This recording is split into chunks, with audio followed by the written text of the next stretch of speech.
Hello বন্ধুরা, welcome to football দুনিয়াতে ভিডিওতে সবাইকে স্বাগত। এবং এই ভিডিওতে একটা মাচ ওয়েটেড আপডেট তোমাদের সঙ্গে শেয়ার করব।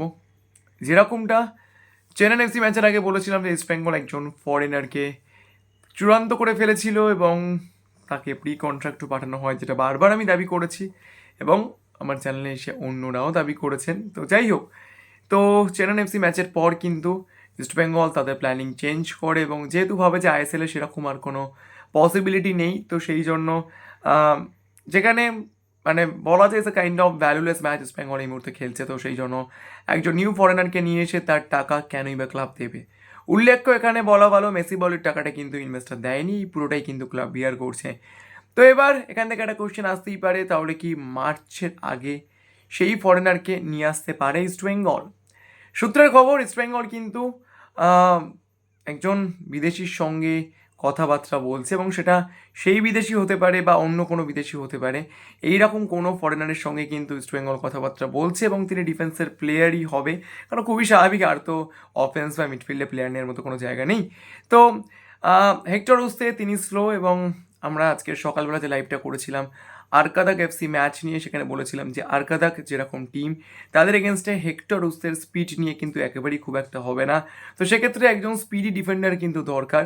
তো ইস্টবেঙ্গল ম্যানেজমেন্ট শেষ পর্যন্ত সাপোর্টার্সদের কথা চিন্তা করে সেই রকম একজন ডিফেন্ডারকে ক্লেইটন সিলভার পরিবর্তে নিয়ে আসে কিনা সেটাই দেখার।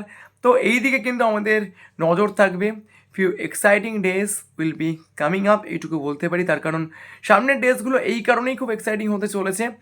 আমরা দুটো জিনিস দেখতে চাই, একটা হচ্ছে ক্লেইটন সিলভাকে নিয়ে ইস্ট বেঙ্গলের স্ট্যান্ড পয়েন্ট কী হয়। আমরা বারবার বলছি ক্লেইটন সিলভার এই মুহূর্তে যে সিচুয়েশন রয়েছে তার কিন্তু মাঠে ফেরা অত্যন্ত ডিফিকাল্ট।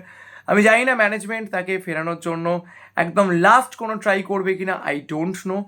কিন্তু ক্লেইটন সিলভা যদি না পারেন তাহলে তার পরিবর্তে ফরেনারটা আসে কিনা সেটা দেখার জন্য কিন্তু আমি অন্তত ভীষণ এক্সাইটেড। তো এইটুকু বলতে পারি, for all the east Bengal fans some exciting days will be coming up. তো এএফসির আগে আর মাত্র 17 ডেজ বাকি রয়েছে। তো এই মুহূর্তে আমাদেরকে এখনও পর্যন্ত কিন্তু ট্রান্সফার মার্কেটে এক্সাইটিং ডেসের জন্য ওয়েট করতে হচ্ছে। এর থেকে কিন্তু বলা যায় যে আমাদের ম্যানেজমেন্ট কতটা ইনএফিশিয়েন্টলি কাজ করছেন। তো হোয়াট এভার যেটাই হোক না কেন, for the betterment of the east Bengal team, say exciting days হোক বা যাই হোক, একজন ফরেনারকে কিন্তু এই মুহূর্তে ইস্ট বেঙ্গলের দরকার। তো আশা করবো ইস্ট বেঙ্গল সাপোর্টার্সদের কথা চিন্তা করে ইস্ট বেঙ্গল ম্যানেজমেন্ট কিন্তু সেই ফরেনারকে সাইন করবে। তো ভিডিওটা এই পর্যন্ত ছিল। যদি ভিডিও ভালো লাইক করে দিও, মনে করে আমাদের সাবস্ক্রাইব করতে বলবে, কারণ সবসময় তোমরা সাবস্ক্রাইব করলেই আরও ভালো কাজ করার মোটিভেশন পাওয়া যায়। তো চলো এখন এই পর্যন্ত দেখা হচ্ছে পরে ভিডিওতে।